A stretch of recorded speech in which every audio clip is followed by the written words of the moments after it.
So let's talk about it, chat, because there's really no reason not to talk about it. You know what I'm saying? Wings, 11 months. I love this black guy. I love all my black people. Rest in peace, Takeoff. Why'd they do it? Why'd they do it? Let's talk about this. So, as you can see on my screen right now, corruption in the Smash community. That's the title of the latest Technicals video, okay? Now, we've talked about tech on the channel before because I've noticed my YouTube audience does like when I give my thoughts and opinions on things of, you know, the drama variety or whatever you want to phrase and stuff like that. And that's primarily what tech does. He just makes drama videos or, you know, exposés, however you want to phrase it. It all kind of goes under the same umbrella when we're talking about gaming, essentially, right? So this video is 33 minutes long. I think like a good 2 or 3 minutes of it is taken up with like a sponsor read or something like that. But I'm gonna try and TLDR for some of you guys because I know the majority of you, or not the majority, but I know a good chunk of people probably don't want to watch the video or just haven't had the time to or whatever. The whole purpose of this is I'm giving you my reaction to what happened. So basically, it's another, it's kind of like revisiting his campaign, which is to get Nairo officially banned from Smash tournaments. As you guys know, it's pretty well noted at this point, Nairo had, originally been banned due to some inappropriate conduct that was alleged from Captain Zach. Then later was found out, or it was told from Nairo's POV and from his perspective, along with like a document that's out there that only a couple people apparently have seen, that there was way more layers to the story. He released a statement about it and then kind of like got back on with his life. And several tournaments from there elected to unban him from their events. Among 2GG, which by the way, 2GG is now disbanded. That's not even a thing anymore. And then the Collision series, I believe, right? So I think the, so that's like kind of like the meat of it, right? Or where like the video opens up kind of rediscussing that. And Tech makes the point of, well, look how I'm on this global ban list for a joke which they labeled targeted harassment, which I will agree. Like, I felt like, the joke itself, even Tech admitted it in the video, was definitely cringe, you know what I'm saying, or a little unfunny, but it was just like I guess like throwaway jokes, but probably didn't imagine it was going to actually amount to ending up on a global ban list or something like that. He did also preference he's not banned in his home state of Vegas, something that's just worth noting.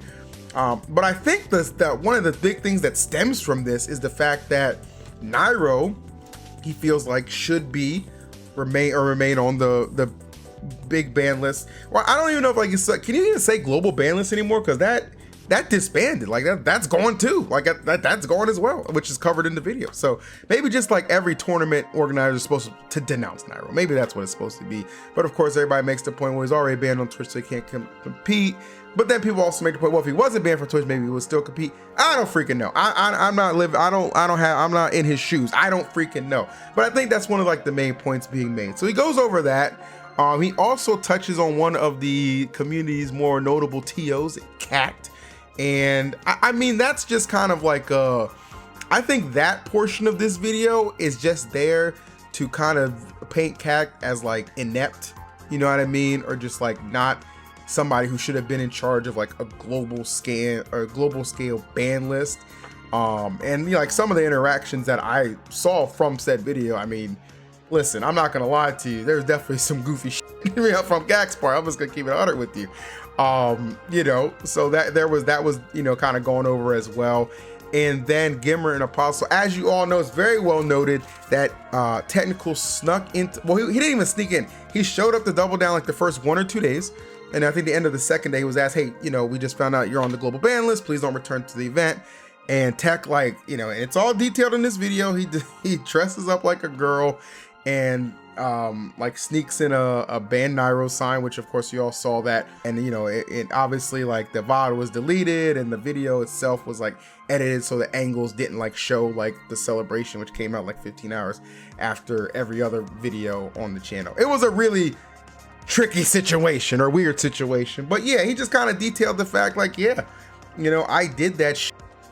And it wasn't hard because he felt like security was lacking, which I'll be the first to tell you, security at Smash tournaments, like, it's present, but it's not like there. You know what I mean? Like, if you're walking in and you kind of look like a gamer or nerd, most of the time I feel like they're not sweating you. That's just the facts of the matter. This isn't a Double Down specific thing. This is a general Smash event thing, in my opinion. Okay, and then like there was a recorded conversation. It doesn't matter. We banned you from the event. Okay. Means you can't. I'm leaving. I'm banned anyways. What are you gonna do? Ban me again? What you just did, dude. You want to get a reaction. It's like really lame, man. It's called trespassing. Okay. You know that you're not allowed to do that. You can't pretend you're not allowed to. Okay. I mean, like, look what you did to get in there. There was no security when I walked in anyways. But yeah, that was that conversation. I mean, Apostle was kind of like, you could hear it in his voice. He was visibly or, you know, verbally annoyed and, you know, frustrated. And I get that because you put a lot of work into these events. Trust me, I've known these guys for years. They do put a shit ton of work into their event.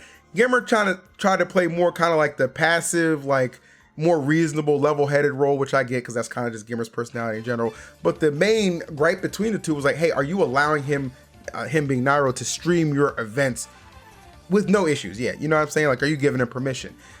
Because like in the past, like events, like multiple events have asked, like, hey, if you want to restream our event, I fill out this form and get that shit approved. So yeah, there's like I don't know, I think it went on for like 3 minutes or so between them, like the banter back and forth, but nothing was really ever like kind of like, I feel like, resolved. It was just like, hey, just, you know, go. We're not here to answer any of your questions and stuff like that. Like I said, that was a TLDR. Obviously, like I didn't cover every single thing. It's a freaking over 30 minute long video. You can go watch it yourself if you're interested in getting all the meat. But now that I've kind of TLDR'd it for you, let me give you my opinion on everything, okay? Let me let you know what I'm thinking. So, my actual thoughts on the video itself. As per usual, listen, you don't have to like Tech. You can knock him for this, that, and the other if you want to. It's laid out and presented in a very coherent, easily digestible way. That's one thing that Tech just does really well, in my opinion. Now, do I agree with everything in the video? Of course not, okay? Like, that's the thing. I can, you know, I can watch content, not have a problem with an individual, and not agree with everything, because guess what? We're all free thinkers. And that's really what this boils down to, right? Is like, well, do you just want to take what's been presented to you, you know, at face value, or do you not? Do you want some more investigating? There are a lot of big names you could say that will probably be like, I mean, yeah, like certain things are worth investigating more into. And then there'll be the subsection of people just like, I mean, I really don't care that much, because that's just the case. It's just human nature. Sometimes you just don't care as much. But I understand what it really comes down to is like, if I'm banned, he's like, you know, if I'm banned for what I believe was just like a cringe joke from years ago, you know what I'm saying? And then somebody else who I believe there's more to the sexual misconduct than meets the eye is not banned, then that, you know what I'm saying? That doesn't really weigh equally. Listen, at the end of the day, I can't tell you what to think. All I can tell you is you got to form your own opinions. And TOs, it kind of puts some pressure on them, because at the end of the video, what he did say is he does, because he's event security is lacking, or a joke, or whatever you want to call it, he does intend to go to certain events, disguise himself, sneak up, and then hoist up a sign or maybe one of those shirts or something like that at the end of the event. This is something that he is legitimately said he would do, or he said, hey, you could do it too, or your friends could do it too if they so choose. You know what I'm saying? Because I mean, I don't know. Is that something that you guys actually think could potentially happen? Like, obviously Tech doing it himself is not really, you know, a surprise, but it is interesting. It's like, damn, because it presents the thing where if you're on high alert thinking that Tech could actually decide to do this and try and like ruin tournaments in that sense, does it force the hand of the TOs to be like, okay, well, you know, X player is officially banned from this event? Or do you just say, all right, we just gotta be on the lookout for anybody thin, light-skinned, with a longish hair? I don't know. We got a lot of events coming up. We got main stage coming up. We got the Panda Cup finale coming up. We got the World Tour finale coming up. I would hate to see these kind of events marred with any kind of like controversy, especially for the players. You guys know the main reason I even commentate is I love Smash, but I like to make those players sound like and look like the stars they are on the mic. That is my passion. That's what I love to do, and I'm damn good at it, by the way, too. If you disagree with that, you already know what you can eat. It's right down there. But the point of the matter remains the same. I don't want any of the events being soured or spoiled in ways like that. So I hope that does not come to pass. You know, I don't know what kind of dialogue needs to happen. I don't know if this is something that's gonna like fade away, you know, after a week or so. You know, who really knows? I certainly do not. But at the end of the day, I am definitely like surprised, but you know, in my opinion, I don't want to see any of the events just harmed and suffered from that. So what that will actually take, I don't really know. We'll find out. It's going to be a very interesting, you know, couple of weeks or months that are coming up. Again, maybe it's just a way to kind of put some pressure on, like, hey, I want, you know, saying I want you to acknowledge what I'm saying. And I mean, you know, this is definitely one way to do it. So I don't know, man. At the end of the day, it is what it is. Hopefully our events continue to be unspoiled. And I just mean unspoiled from like this, not so much, you know, Steve and Kazuya, because that's like a whole nother video that maybe we will make. But I don't know, that's just my thoughts on everything. I did watch the video. If you'd like to know more and form your own opinion, go ahead and watch it yourself. Like I said, it's very easily digestible. That's not an issue at all. It's just, you know, it has a pretty long run time, but hell, you know, I run my mouth for over 3 hours for events sometimes, so I don't really have a problem sitting down and just watching some shit.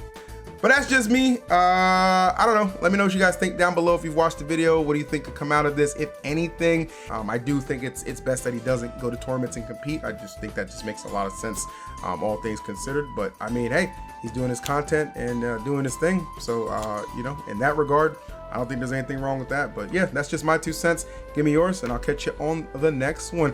And let me know, do you like these kind of like, I don't know, like, you know, mogul mail style videos? Because I might be doing more of them, man. There's always a lot of shit to talk about, you know what I'm saying?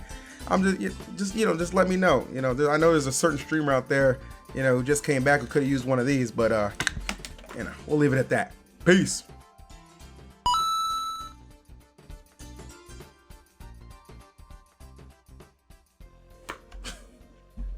Was that ending too much, guys? Was that ending too much?